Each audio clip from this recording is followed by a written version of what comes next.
Mike Tomlin set the stage for Diontae Johnson to address his own questions about how he responded to Jaylen Warren's fumble, and that's kind of set the stage for a lot of people talking about what has Diontae Johnson been like as a teammate for the Steelers this year. We'll discuss the dynamics of that and how that's impacting the Steelers team here in the North Shore Drive podcast, as well as the chances that are still wide open for the Steelers to win the AFC North division, not just squeak into the playoffs. And we'll also talk about the potential impact and return of Minkah Fitzpatrick and Montravius Adams and what it might do for a defense that currently ranks 5th in the NFL in points allowed. All that and more here in the North Shore Drive podcast from the Pittsburgh Post-Gazette. Let's get into it. You are now listening to the North Shore Drive podcast, a show on all things Pittsburgh sports from the writers of the Pittsburgh Post-Gazette, hosted by Christopher Carter.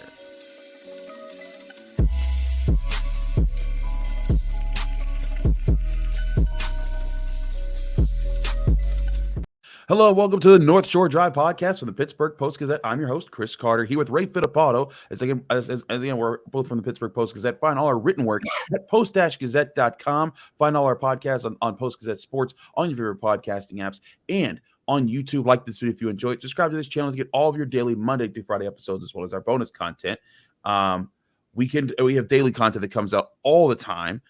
Whether it comes from our Monday, Wednesday, Friday episodes of the North Shore Drive podcast, our day before the Steelers games where we talk to an opponent expert for the Accurate Fan Advantage, or all of our talk on our Penguins, Pirates, Pitt, Penn State. We have tons of podcasts that come out all throughout the week. And today's episode, as always, is brought to you by Mike's Beer Bar, the best bar in all of Pittsburgh. Go to Mike's Beer Bar today in the North Shore. They're right across the street from PNC Park. They have over 500 different available beers. 300 of those beers are local beers. 80 of those local beers are available on tap, and they switch them out every week so you can get new options every time you go there. And they have over 20 televisions to catch whatever sporting event you want. You want to be there for Saturday for all the conference championship games? There's no better place to be. We'll have more on Mike's Beer Bar later. Ray, let's talk about Diontae Johnson because he has been a topic for quite a bit now for the Steelers. On Sunday, everyone talked about the play where Jaylen Warren fumbled. It came right after the play that he thought he might have had a touchdown, but he didn't because he had the ball knocked out of his hands. And again, whether or not that was actually a touchdown is still a debate that kind of is going into the background here. But what isn't a debate is that he did not give the kind of effort that Mike Tomlin or I think the Steelers want on Jaylen Warren's fumble. Now, after the game, he said he didn't see it. He said I didn't see the ball bouncing. That's why I didn't react in any way. But you could see, especially on the All-22 film, that he saw the ball getting picked up and run away, and he kind of just waved it off, not responding to chase it. Meanwhile, Connor Hayward jumps into action, and if Connor Hayward doesn't get down the guy who's returning the ball, that might be a touchdown for the Bengals, and that might be a game the Steelers lose. And so that kind of effort, Mike Tomlin says that he'll let Diontae Johnson answer for. It seemed like he was kind of putting an onus on, like, oh yeah, we know that he needs to respond to that. But this is now kind of coming on the back end of a report that Diontae Johnson got into it with Minkah Fitzpatrick, after the Browns game.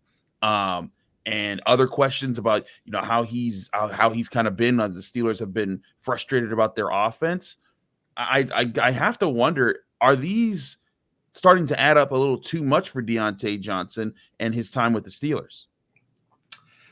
Yeah, I mean, it seems like it's always something with Diontae. It was actually relatively quiet, for the first half of the season with him. I know he spent some time on IR, but he actually said all the right things when we were asking him about George Pickens. I think was that a week before, would be 3 weeks ago now. So listen, you can't pout. You can't feel sorry for yourself when something goes against you in a game. You have to channel your energy in the right way. And the way he channeled his energy was simply to stay there and feel sorry for himself, which, you can't do. So for a team like the Steelers, Chris, who play in a ton of low-scoring games, if that fumble return goes for a touchdown, Diontae Johnson might be sitting for a game or two. But it didn't. We'll see what the punishment is. I got a feeling it's something, and we'll go from there. But Mike's words, he has to answer to us, the media, which I'm sure he doesn't care about, but he should and he will care about answering to his teammates.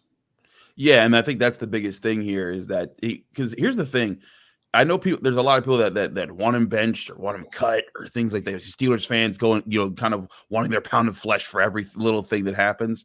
But the bottom line is that Deontay Johnson is still a very good player, and he's still a guy who, when you look at what he brings to the table, when he's on the field, even if he's not being targeted, defenses have to respect him. And when he's on the field with George Pickens and Pat Freiermuth, that's going to open up so many more things for Kenny Pickett in this offense, because it kind of puts the defense in a position. Well, if they leave him in one-on-one coverage, he can cook a cornerback with his ability to get open. And if Kenny Pickett hits him, that can be a big play. And there were still 2 big plays that he made in this game, where on the deep ball down the sideline, I believe it was like a 30-yard catch or so, where he had a really good route, pinned to the sideline, but still caught the ball. And then on a 3rd down, all-out blitz, Kenny Pickett throws a low pass that really wasn't a good ball, but Diontae Johnson plucks it out of the air mid route and is able to get big yards after that. And that was a huge play to keep a drive alive that I think ended in points. So, I think he definitely responded after that in ways that you want. And he's still a player that the Steelers absolutely need this year. So it's not like you can just throw him to the background. But I do think that there's a sense of like, man, like, hey, you're the veteran that's supposed to be leading this room. George Pickens he's a 2nd-year player. Like, they get it. He's a very young guy still figuring his way into the NFL. But Deontay Johnson, they need him to be more of a leader than moments like that. Yeah, people ask me all the time, why does Mike Tomlin have different sets of rules for different guys on the team? I mean, it's been brought up this week. What Chuks Okorafor did, excuse me, how was that different from what Diontae Johnson did? And the big difference is the Steelers had Broderick Jones to fill in for Chuks Okorafor. They don't have anyone who's going to be able to fill in for Diontae Johnson. Yeah. And Chris, sometimes it's just that simple. It's, it's whether you're replaceable or not. And right now the Steelers don't have a replacement for Deontay Johnson. And that's why the punishment probably isn't what Steelers fans want it to be. No, absolutely. I mean, that's the other thing about this is that, when, coaches, they want to send messages, but like I've covered plenty of teams, especially Pitt teams, when, when a guy has made a mistake, but you really don't have the option to replace him with anybody unless you just don't want to have him on the court or on the field. It's something that has happened, with teams, and it happens a lot more often than people realize.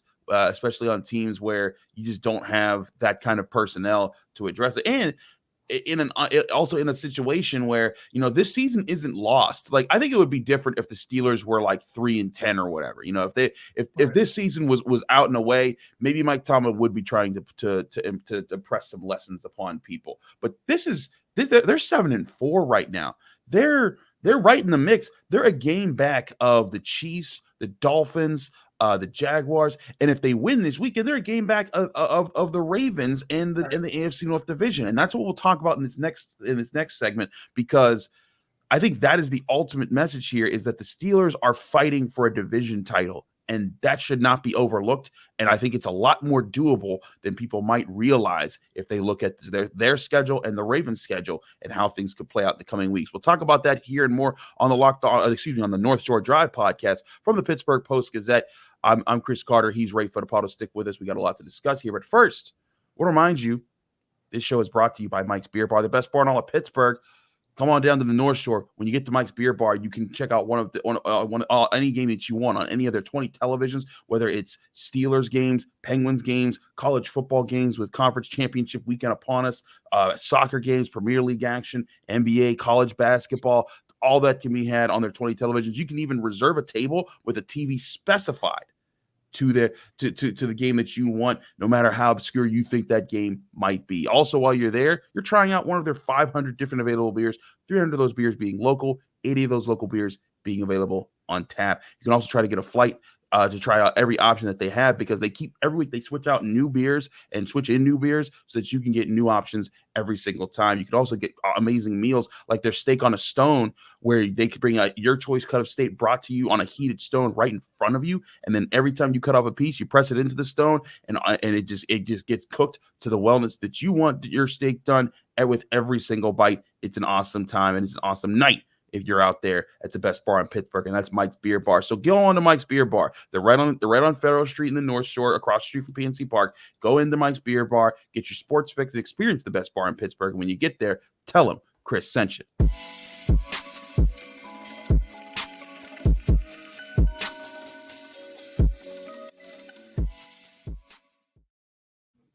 Back here in the North Shore Drive podcast, Chris Carter, Ray Fittipaldo, Pittsburgh Post-Gazette, breaking down some Steelers talk here. Ray, let's dig into the potential for the Steelers to win the AFC North, because I think for much of this season, a lot of people have looked at the Steelers and said they'll be lucky to be 9-8, they'll be lucky to be 10-7, and they'll be lucky to get a 7th seed because the AFC is so good and the AFC North is so good. But now we are now. This will be week 13 that they're in, and they are right in the thick of things to do a lot more than that. They're 7-4 as it stands right now. They are a game and a half behind the Ravens, who actually are the 1 seed in the entire AFC right now at 9-3. Granted, the Ravens' bye week is this week, so that'll change things as we go forward here. But you look at how things play out.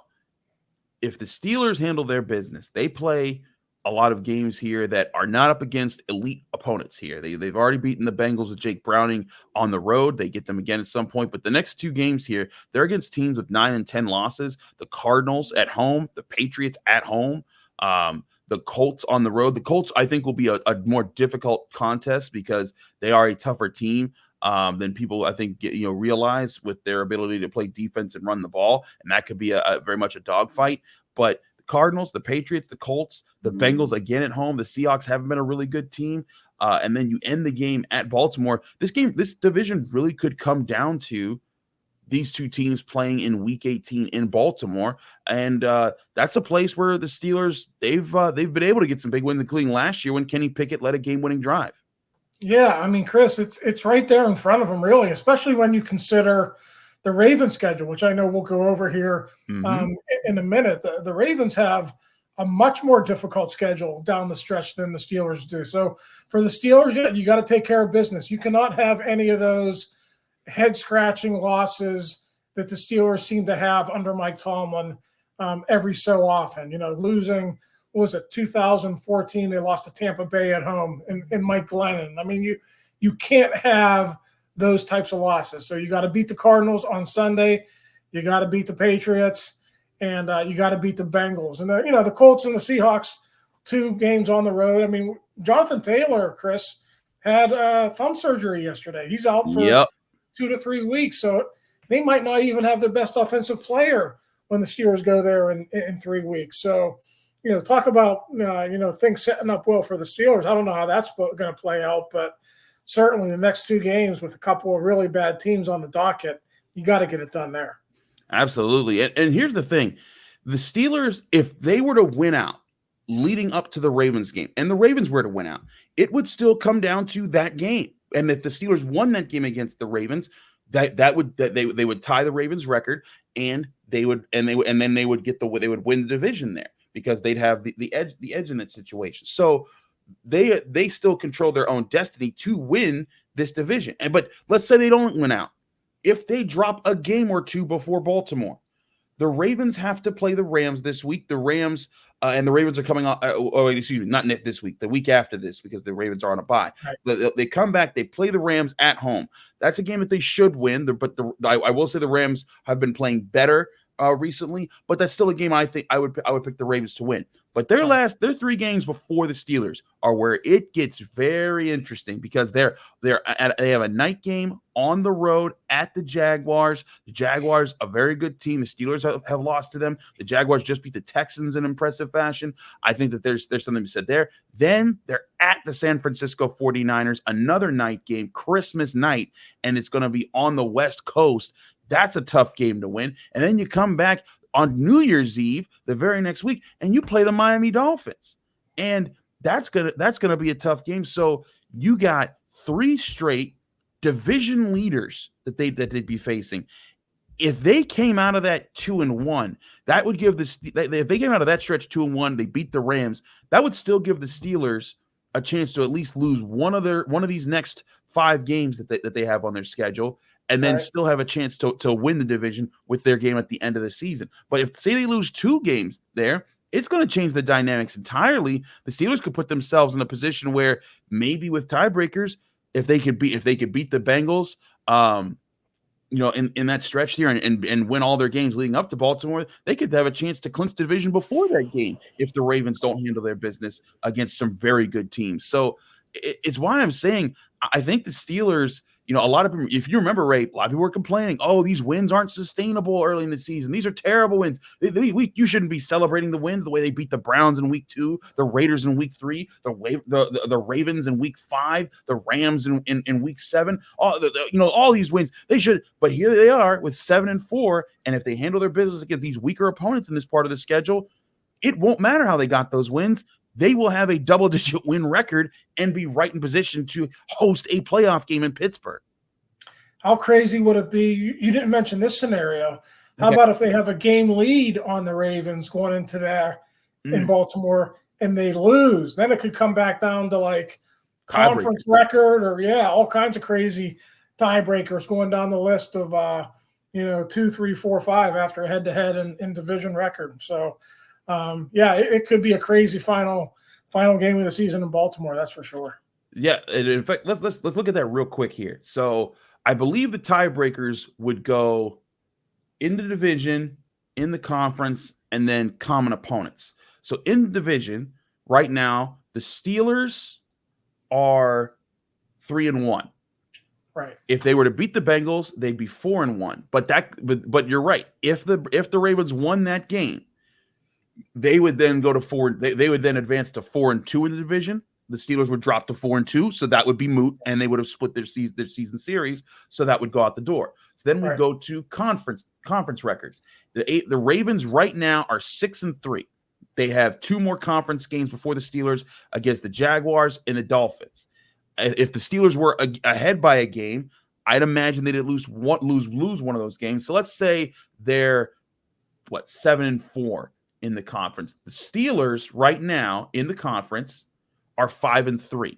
If they were to beat the Patriots, beat the Colts, and beat the Bengals, that would advance them to 8-3. So if they handle their business against the AFC opponents, and maybe if they lose a game and the Ravens lose multiple games, one of those games could be the Seahawks there. Yeah. They should not lose to the Cardinals. That would be a terrible loss if they lose the Cardinals this weekend. And I'm not saying that that's entirely out of the realm of possibility because we know how the NFL works. But I think that the AFC, their AFC record, should they beat the Patriots, the Colts, and the Bengals in 3 straight weeks there, that could give them the edge to hold the tiebreaker there. But if you're right. If you're the Steelers, you do not want to leave that to chance. You want to make sure that you finish strong. And here's the other thing: say they win out all those games and they do have that game lead on the Ravens, they have a chance with winning that last game at the end of the season to get a 13-win record. And then you're not just looking at the division; you're looking at seeding in the playoffs. Because if they win 13 games, that means they lost. They would have again. And I'm not saying they're going to win all the way out, but we're exploring the possibilities here with the weak teams that are in front of their schedule. If they were to win games at this and they finish with just 4 losses, that would mean that I think that'd give them a good chance to be right there in the 1 seed race, as the Chiefs have 3 losses, the Jaguars have 3 losses, and the Dolphins have 3 losses. Yep. So that would give them a shot at a 1 seed if any of those teams dropped a game or 2 in their final 5 weeks. And we're looking at the Steelers not just hosting a playoff seed, but hosting a pretty good playoff seed, maybe getting a chance to play a 7 seed here in Pittsburgh. So again, we're getting way far ahead of ourselves. But the point we are making is that if you're a Steelers fan and you've been thinking about, man, just making it into the back end of the playoffs and playing up and getting crushed by the Chiefs in the first round, that's the best hope. I think you need to widen your scope here, because they have the potential, real potential, not just a lot of hopium, but real potential to handle their business and set themselves up for a chance to be in a great spot, the best spot that maybe they've been to make the playoff, to host a playoff game since even 2017 when they lost to the Jaguars. Yeah, absolutely. It should be a fun final 6 weeks of the season, Chris. I don't know if people were expecting this back in August, but it's here now. You might as well enjoy it. I mean, the Steelers always are in contention, but it seems like this year they might be in contention for more than what a lot of people thought they would be a couple of months ago. I agree. There's certainly a different position. We want to talk about the Steelers defense a little bit too. We spent a lot of time talking about the Steelers offense, but sneakily, Steelers defense is top 5 in scoring in points allowed in the NFL. They're top 3 in turnovers created in the NFL. And that has painted a strong picture of they've been able to put it together, and all of that with a lot of injuries, and they might be getting some key injured players back this week. We'll talk about that on the North Shore Drive podcast on the Pittsburgh Post-Gazette. On the other side of this break here, Chris Carter, Ray Fittipaldo, stick with us. But first, I want to remind you this show is also brought to you by Savinas, Kane, and Gallucci. They're mesothelioma and asbestos lawyers with over 85 years of experience. Call them now for a free consultation. That's Savinas, Kane, and Gallucci. We're also brought to you by GameTime.co, where buying your tickets to your favorite events shouldn't be stressful. GameTime is the fast and easy way to buy tickets for all the sports, music, comedy, and theater events near you. If you've ever had to buy tickets for an event but weren't comfortable with how much you were paying because you weren't sure about how good the seats were, that kind of stuff happens to me all the time whenever I'm running late to an event, or I'm just didn't buy my tickets and I'm trying to find the best deal at the last minute. But that's where GameTime is at its best. If it's Game Time is an app you can download right to your phone, and then you can look at the seating arrangement and the view from the seats on your own phone to book tickets and get the best prices. And when you're looking at it, you're always getting the best prices. Game Time is so confident that you're getting the best price for the event that you're going to, that they promise you that if you find tickets in the same section and row for less somewhere else, Game Time will credit you 110% of the difference. And again, Game Time helps you book tickets up to the last second, even up to an hour after the event has started. Don't go for the scalpers on the street. Go for Game Time, an app you can have right on your phone, or GameTime.co for a website that you can go on your computer. Download the Game Time app, create an account, and use code PITTPIT for $20 off your first purchase, or go to the website, GameTime.co. Term and conditions apply. Create an account and redeem code PITTPIT for $20 off. Download Game Time today. Last minute tickets, lowest price guaranteed.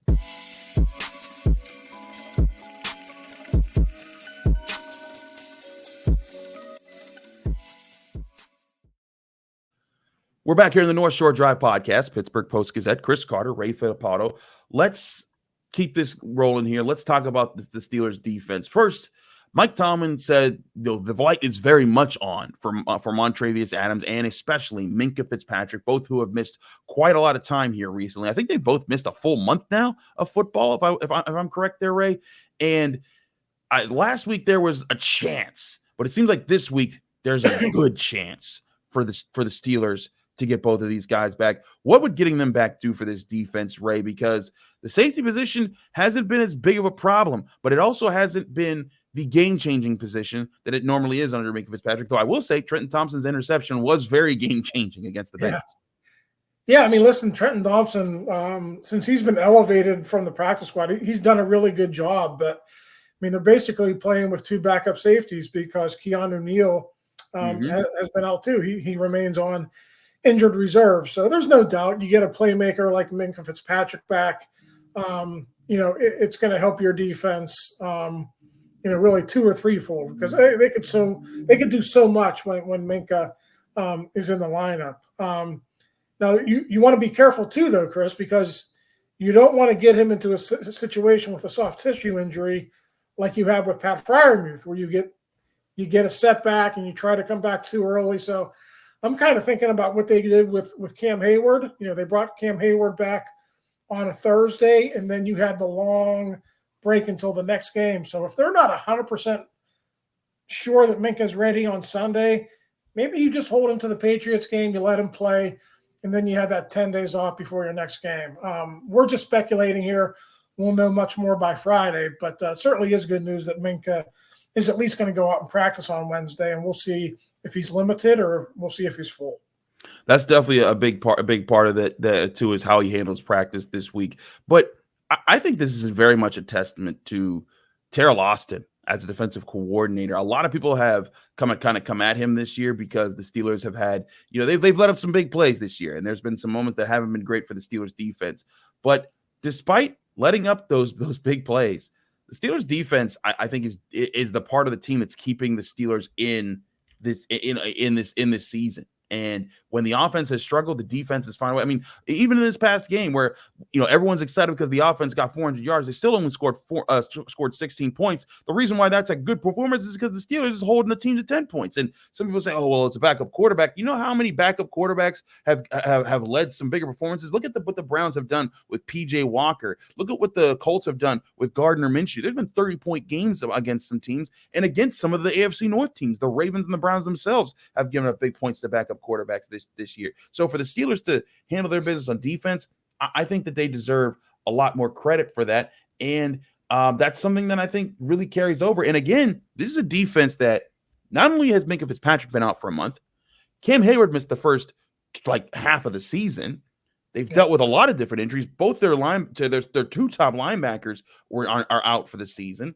And they have yet to play one whole game right with TJ Watt, Cam Hayward, Minkah Fitzpatrick healthy from start to finish. If you had told me that was the case at the start of the season, I would have said this season was in jeopardy of being a wash, because, man, that with the Steelers defense is supposed to go by the way of TJ Watt being dominant on the edge, Cam Hayward leading up the middle and being the sole charger of the Steelers spirit, and then Minkah Fitzpatrick creating turnovers on the back end. Minkah Fitzpatrick hasn't even had an interception in the games that he has played. He's been too busy making tackles at different spots all over the field. And yet this defense is playing very well and playing winning football. I think that says a lot to the structure of the defense and how they've worked together throughout the season. Yeah, you're right. Listen, TJ has been there all season long. We know that. But, look at Hayward since he's come back. I think it took him some time to get back to where he felt like his normal self, but he was a big part of that run defense effort against the Bengals. I mean, you limit them to 25 yards on the ground. You basically put the game in the hands of Jake Browning, and he couldn't win it. So if you smash the run the way they want to smash the run, and Hayward coming back certainly helps that, and then you put a playmaker like Minkah in when quarterbacks are facing 3rd and 10, 3rd and 15, then those turnovers are going to come. So, we'll see if it happens this week, but eventually when they do get him back, he's going to bring a different dynamic to that defense, and they're going to be better for it. I think so. And one thing I think the Steelers have also done really well, because Minkah Fitzpatrick, one of his biggest things that he does that Steelers fans don't realize is his level of communication keeps so many people in line. And I forget which game it was. Might have been the Jaguars game, because that was the first game he got hurt, or it might have been the game after that, like against the Packers at the Titans. But the Steelers talked about the emphasis of Diontae KZ needing to take on more of that role once Minkah Fitzpatrick was out, to get everyone on the same page. And part of that communication aspect is being able to disguise a coverage one way, like lining up and saying, hey, it looks like we're in man. It looks like we're in cover 2. It looks like we're in this. And then switching at the snap of the football and being able to do that to a detailed effort that allows you to go into that disguised look without exposing anything that's wide open for the offense to hit and make it an easy play. That takes a lot of effort and coordination and practice and understanding of both concepts, both the one that you're faking and the one that you're disguising to be that is actually what you're trying to do. And you've seen the Steelers in the secondary and up front. You've seen them be able to pull that off. And that's exactly what Trenton Thompson's interception was a result of. Joey Porter Jr. was pressing up on Jamar Chase and then backed off a ways. And so Jake Browning said, oh, wow, they're giving him all that cushion. I'm going to throw it here. But Trenton Thompson came from the inside and said, no, I'm playing the flat. Thank you for throwing me that interception there. The fact that they're able to do that without Minkah Fitzpatrick shows real growth on this defense that it's had practice squatters, newcomers, rookies, a lot of guys filling in different spots to hold down the fort. Now you have Minkah Fitzpatrick back to not only be that, but now I think Minkah Fitzpatrick, whereas early in the season he was trying to help build that. He was trying to help build that chemistry, and that might have been why he couldn't focus as much on creating more interceptions.